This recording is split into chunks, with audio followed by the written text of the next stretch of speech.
So we should have the start for our bound buttonholes taken care of on one side of our jacket fronts. Let's go ahead and sew the darts on the jacket fronts. There are 2 darts, a 3-point dart that goes to the side seam and a 4-point dart that crosses over the waistline to give a little bit more fit, a little bit more cinching at the waist. So I'm going to go ahead and sew these 4 darts. I'm also going to sew the waistline darts on my jacket back pieces. There are 2 darts at the jacket back. There's 1 and 2. Again, at the waistline, these are 4-point darts, so I will sew these as well. The darts on your jacket back are 1 inch wide. They're a little bit larger. You may remember when we did the 4-point darts on the sample book, we had to clip into the waist area, the largest part of the dart after it was sewn. We had to clip through the excess fabric to relieve some tension. Go ahead and sew your back darts, press them, and see if you get a whole lot of tension. It will kind of depend on your fabric. If you find that you do get tension at this area on the darts, then you can clip into your dart excess. But for right now, let's just go ahead and sew them and press them into place. Remember, dart excess goes towards the center of the body, and you can refer to your pattern to find out where the center of the body is. Here's my jacket back. Let me get my 2 backs. Here's my jacket back. Wrong side's up. My armholes are up here. The sides of my body are here. The side seams will have a curve to them. Center back should be straight, so dart excess will go towards center back. Same thing with our fronts. Here's the wrong sides of my jacket fronts.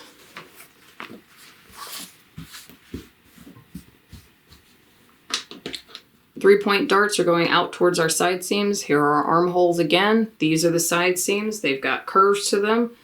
The front is not a straight line because we have an added lapel here. But again, the side seams are curved. So dart excess for these will go towards the center front. Now, when we worked on the skirt, it was easy to tell, okay, center front, center back, totally fine. But what about these darts here? We can't push the dart excess towards center front. When you have side seam darts like this, either on a bodice or on a skirt, something that goes into the side seams of the garment, your dart excess should go towards the waistline. So let's say you have a set of darts on the side seams of your skirt down here, your dart excess goes up towards the waistline. The waistline is the largest part of our 4-point darts here, and the skinniest part here on our side seams. It's cinching in at the waist. So if you have darts down here on the skirt, dart excess gets pressed up towards the waistline, and in the case of these side seam darts, dart excess gets pushed down towards the waistline. So 2 center front, 2 darts at the waist, 4-point darts here at the waist, tucked dart excess towards the center front, side seams, side darts, dart excess pushed down towards the waistline. Okay, darts are in place. I've still got my tailor's tacks in there just in case I want to shift anything around. Pretty happy with the outcome. I don't think I need to clip into the dart excess here on the front pieces. I'll take my tailor's tacks out, and I've left tails on all of my dart points so I can tie knots into all of these dart points. So that's going to be the next step for me. The back jacket pieces, oh, and you can see dart excess pressed towards the front. That's where my buttons are. And this excess is pushed down towards the waist. Same thing over here on the opposite side, pushed towards the center front. And the dart excess pushed down towards the waist on the front. The back pieces, same thing. I think I am going to clip into this excess here at the waistline, but here's my dart excess. It's being pressed towards the center back. Remember, the side seam has the curve to it. It's also where your armhole is going to be. But I'm going to clip into this excess down here at my dart very, very carefully. I want to stay well enough away from my stitching line. Remember to overlap your stitches. If you need to rewatch that video, there we go. Just take a little bit of tension out of that waistline there. If you need to rewatch the video for a 4-point dart, do so. Remember, all the instructions are also in your textbook. There's the other back jacket piece. Again, there's my armhole, my side seam. Here's my excess dart. My dart excess going towards the center back, and I'm going to clip into this as well, staying at least an eighth of an inch away from my stitching. Remember, number 2 stitch, overlap, and stitch off the end, or just leave tails. I've got tails on all of my dart points so I can tie knots. So I'll take out my tailor's tacks and I will tie knots in my work. I keep the tailor's tacks in while I'm sewing in case I don't like how it looks, so I need to rip anything out. I can still find where my points are. I don't have to go back to my pattern. All right, tailor's tacks removed. And I have tied little knots in all of my dart points. So we've got little knots with tiny tails left. So these 2 pieces are set in terms of their darts and the sub-assemblies for the front jacket pieces and the back jacket pieces. Darts are sewn, pressed, tailor's tacks have been taken out, everything is set, everything's ready to go for the front and back jacket, at least for their sub-assemblies. The last sub-assembly I want to prepare, there's 2 more that I want to get prepared. It's going to be our sleeves and our undercollars. The undercollars are quick and easy. Let's take a look at those first. You should have a mirrored pair for your undercollars with interfacing fused to the wrong side. Pay close attention to the orientation. I've got this kind of wonky curve here at the bottom, a smooth curve at the top, and these angled lines at the sides with a straight line down the middle. This is your center back seam. Place these right sides together along this center back seam. Pin and sew this at a 1/2 inch seam allowance, number 2 stitching, back tack at the beginning, back tack at the end, and then press your seam open. So that's all the prep work we need to do for the undercollars. I'll get these pinned for right now, and I'll get to the machine in just a moment and get these stitched. So again, that center back seam, it's the straight seam.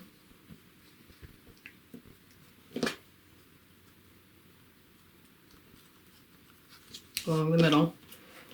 And then you'll open this up and it should look an awful lot like our top collar because it is a duplicate of our top collar. So that will get sewn and that seam pressed open. The sleeves are going to take a little bit of work. But in order to get us ready for when we install the sleeves later, there should be notches at the top of your sleeve cap. This is your sleeve cap. It's this large curve up at the top. This is your sleeve cap. From this point all the way up over this curve, this kind of bell-shaped curve is referred to as your sleeve cap. And these 2 points here across from this point across this point is your bicep. This is where it sits at the bicep of the arm. Down here at the bottom is your wrist, and then there's an added hem allowance down here. So the wrist is here, and we'll fold up our hem allowance there. So that's where the wrist sits. You should have notches on either side. That indicates where the elbow will go. It's really just there for construction purposes. I have a teeny tiny notch here, but let's focus on the sleeve cap because this is going to be the most important for our sub-assembly and getting this prepared for construction. You should have 2 notches along one edge of your sleeve cap, 1 notch along the other edge, and a single notch near the top of your sleeve cap. So I've got 2, 1, and 1. And if I grab my mirrored pair over here, it should be an exact replica on the opposite side. 2 notches on this side, 1 at the very top, and 1 over here on this edge. So if you do not have a mirrored pair, you're going to need to recut one of your sleeves because you don't want 2 of the same sleeve. The sleeve cap is not the same shape. It's a little bit steeper here along the back, and it scoops in deeper along the front. And if you have 2 of the same sleeve and you install them in your jacket, one of your sleeves is going to be flying backwards and the other one will be sitting in the proper position. So please, please, please make sure you have a mirrored pair for your sleeves. What we want to do for these sleeves is we want to prepare some ease stitches. The size of our sleeve cap, this big bell-shaped curve, is going to be larger than the size of our armholes, our front and back armholes. It has to be. And what we want to do is we're going to place some temporary stitches, machine stitches, up along this curve so that we can gather this in around this top edge. By gathering it in, it's going to create a rounded shape right around here that goes over the ball of the shoulder. So we have to make this a little bit larger than our armholes, and we've got to gather it in to create a rounded shape to go over the ball of the shoulder. Now let me show you how we're going to do that. It's very similar to our stay stitching in that we're going to be sewing inside of the seam allowance because we don't want to have to remove these stitches later. What I want you to do is identify, this is the wrong side of my fabric, so I'm going to mark on the wrong side of my fabric. Identify where your set of double notches and single notch are, whatever kind of orientation you happen to have. Don't worry about this notch at the top. We're not going to worry about that right now, but you should be able to find a set of single notches, set of double notches, and a single notch on either side, somewhere in this vicinity. And just give yourself a little mark as to where those sets of notches are. This is where we're going to need to place our ease stitches between one set of notches all the way up over the curve to the other set of notches. We don't need to worry about what's going on down here because this is going under the arm.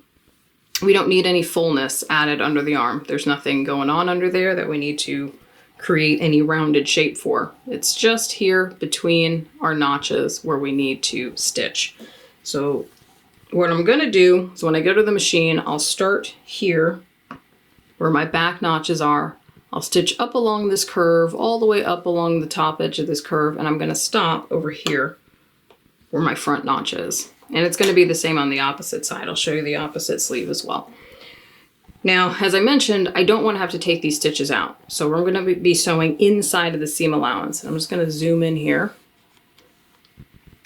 I'll sew at 3/8 of an inch, just like we do for our stay stitching. So that's 3 little squares, 1, 2, 3. I'm just going to kind of mark this as I go up along this curve.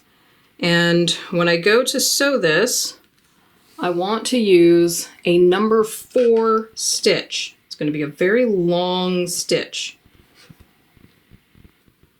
It'll be a longer stitch. It will be a looser stitch. And you'll see why we do that a little bit later when we start to assemble this.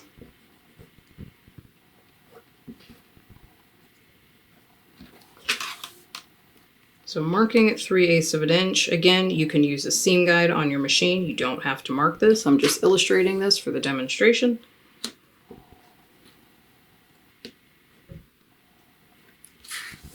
So very much like what we've done with our stay stitching, we're going to stitch at 3/8 of an inch, a 3/8 inch seam allowance, starting where one set of notches are, up along this curve, and stopping at the other set of notches. We'll use a number 4 stitch.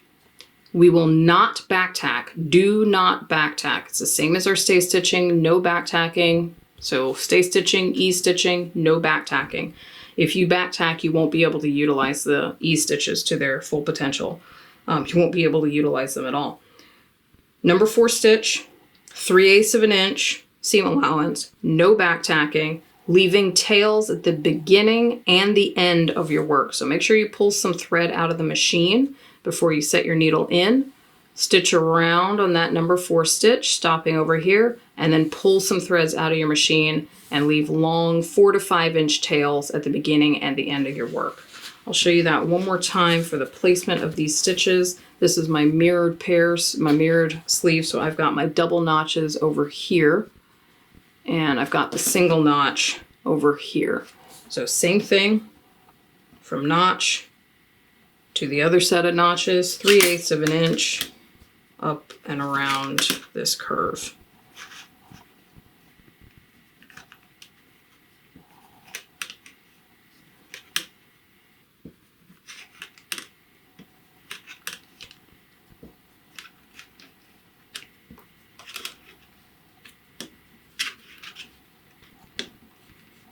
All right, so let's go take care of the under collars and let's take care of these sleeves with the ease stitching. Here are my under collars, number 2 stitch, stitching along the center back seam, 1/2 inch seam allowance, back tack at the beginning, back tack at the end.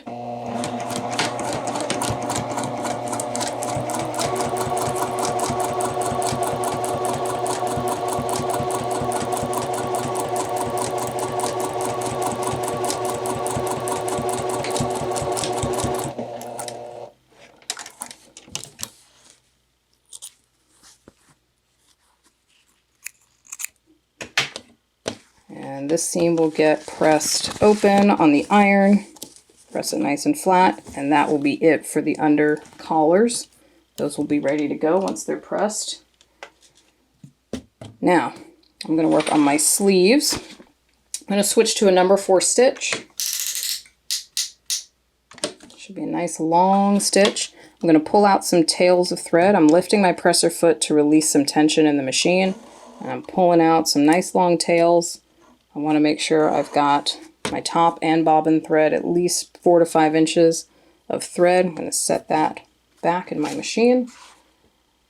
And I'll use my markings, again, sewing in between the notches, 3/8 inch seam allowance, up and along this curve. Take your time, walk your stitches if you have to. These stitches will seem to go faster because they're longer stitches, so they're going to travel farther. So take your time, work slowly.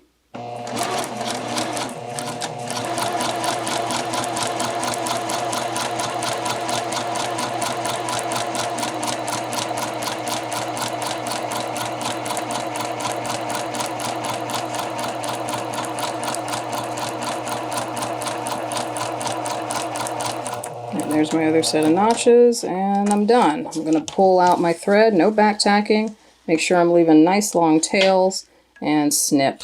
So I should have tails at the end and at the beginning of my work. I do not want to back tack because we're going to utilize these tails. But if I grab one of these, you'll see what will happen. I'm going to hold on to one of these threads. My bobbin thread is still hanging out back here. So you've got 2 threads, you grab onto one of them on one end. I can hold this taut and I can slide my fabric along that thread, and you're going to see it starts to gather. So this is how we're going to get that fullness, that roundness up over the shoulder. But if you back tack, you won't be able to slide your fabric. So if you've back tacked, take your stitching out, resew it. Make sure you've not back tack at the end. You want to have those tails because you need something to grab onto. So tails at the beginning, tails at the end. If you wish, for any of you who have sewn before, you may see in patterns they say to sew 2 lines of E-stitching. You can do a second line of E-stitching for added insurance in case one line breaks. You can sew another line at about 1/8 of an inch away from your original. Just kind of go down the center of the seam allowance. I only do 1 line of E-stitching because it saves time. So I'm going to go to my other sleeve and do the exact same thing. Pull out some threads, make sure I've got some tails to work with here. Set that back in my machine. Place my work into the machine. There we go. Get my fabric in there. And again, number 4 stitch, no back tacking, 3/8 inch seam allowance. Up and around that curve of the sleeve cap.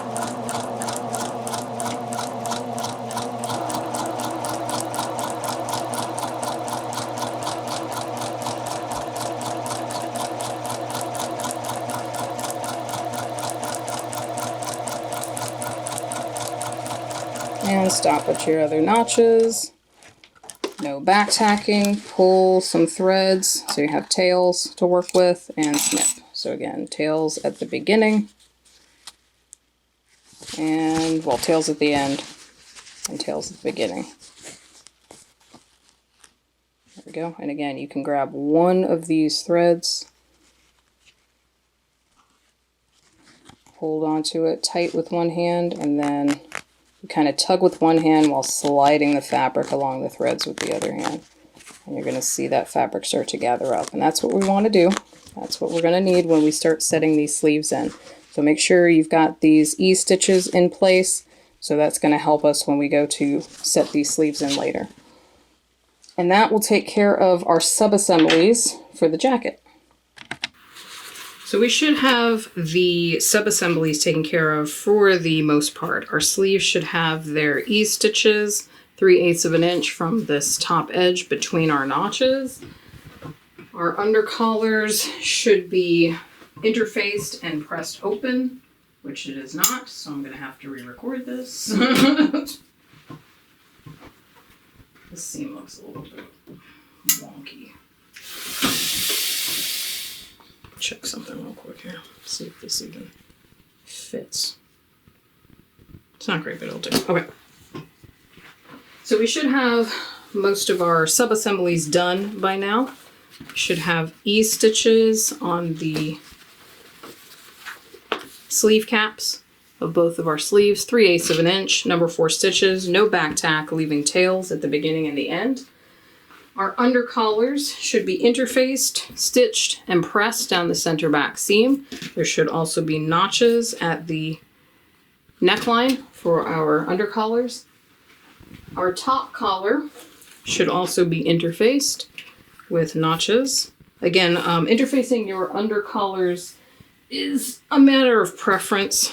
I interfaced mine. It does not indicate so on your pattern, but if you find your fabric is very loose, very flimsy, you may want to add some interfacing for extra structure. Our front neck facings, our facings, our back neck facing and 2 front lapel facings should be interfaced, sewn together at the shoulder seam, seam pressed open, and stay stitched at the neckline from shoulder to center front, shoulder to center front, shoulder to center back, and shoulder to center back. 3/8 of an inch, number 2 stitch. Our back jacket pieces should have their darts sewn and pressed towards center back.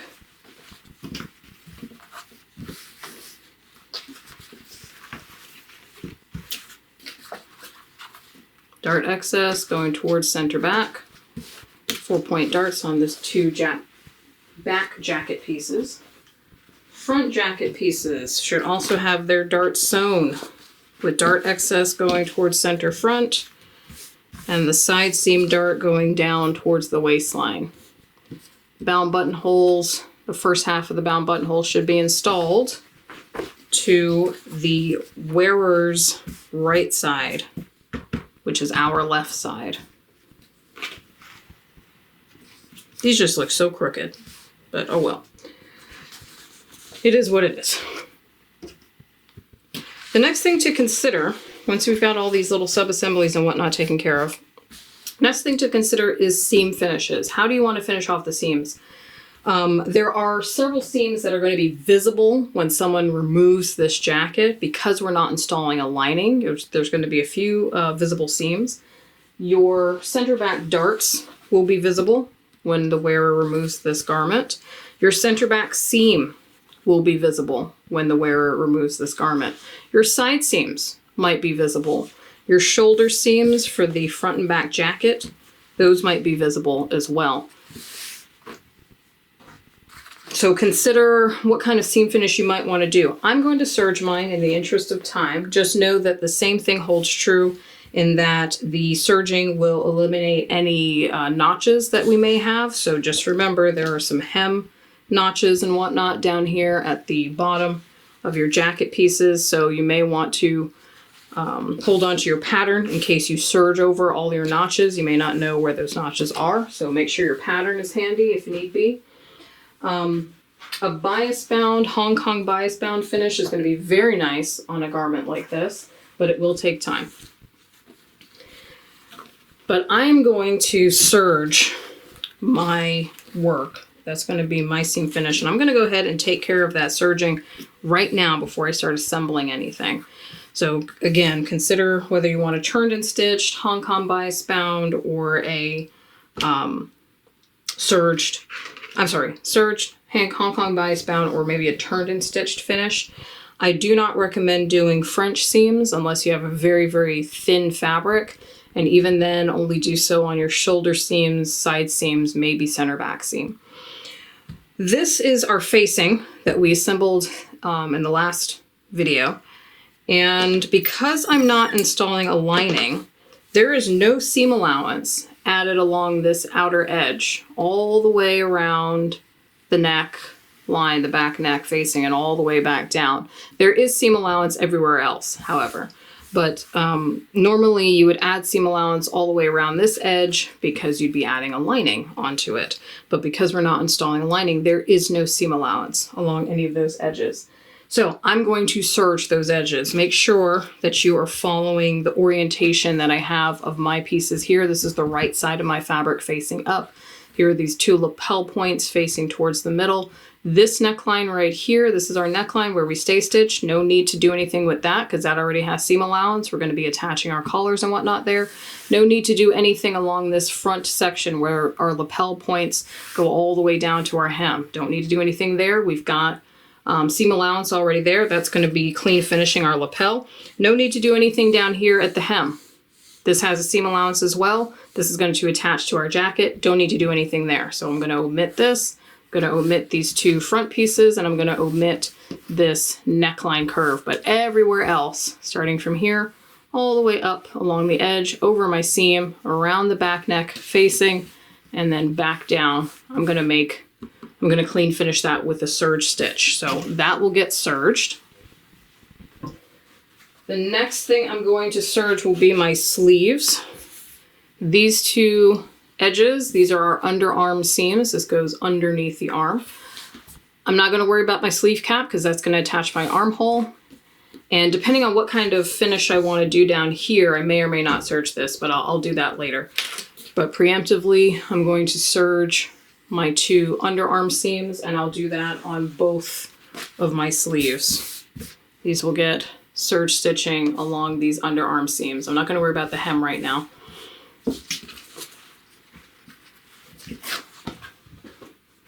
My back jacket pieces.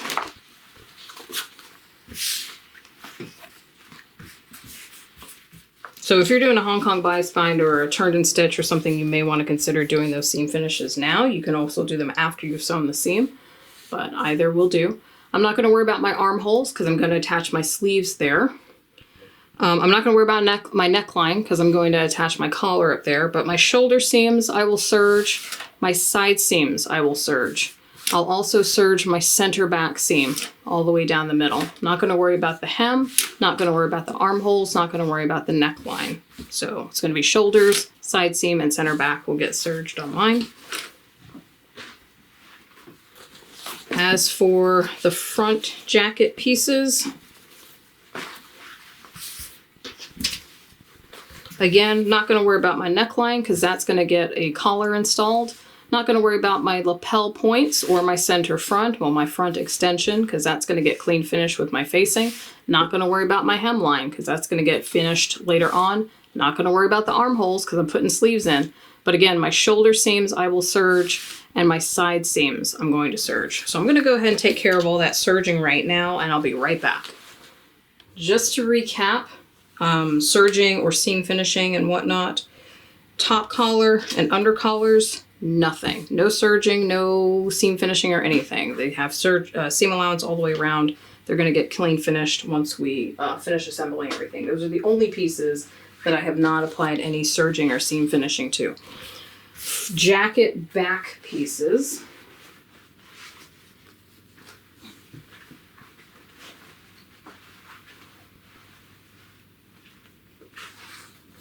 Jacket back pieces.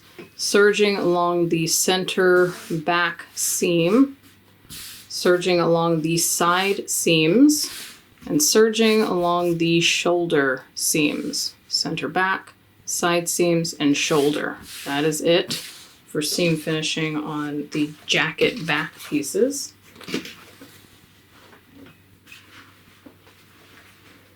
Jacket front pieces. Oops. And I'm leaving my serging threads once I sew the seams together, and I'll trim them later. Jacket front pieces, serging along the shoulder seams and the side seams. That's it. Again, these don't have to be serge stitches. You could do a Hong Kong bias bind or turned and stitched.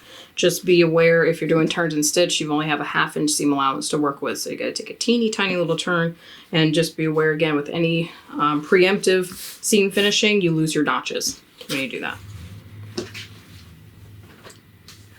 Sleeves. I've serged on the underarm seam. So both of these edges have been fully serged all the way down. So those are ready. And the facing that we attached early on. Remember the orientation. We've got the lapel points coming up here. This is the front of the neckline, goes into the back of the neckline. Serge stitching all the way around the outer edge. No serging on the hem, nothing on the front, just all the way around this outer edge, up and around the outer edge of the back neck facing and back down to here. So that takes care of seam finishing for all of the pieces for right now. If after you assemble some of the seams, you decide you want to add more serging through all the layers, you can. But that will suffice for seam finishing at the moment.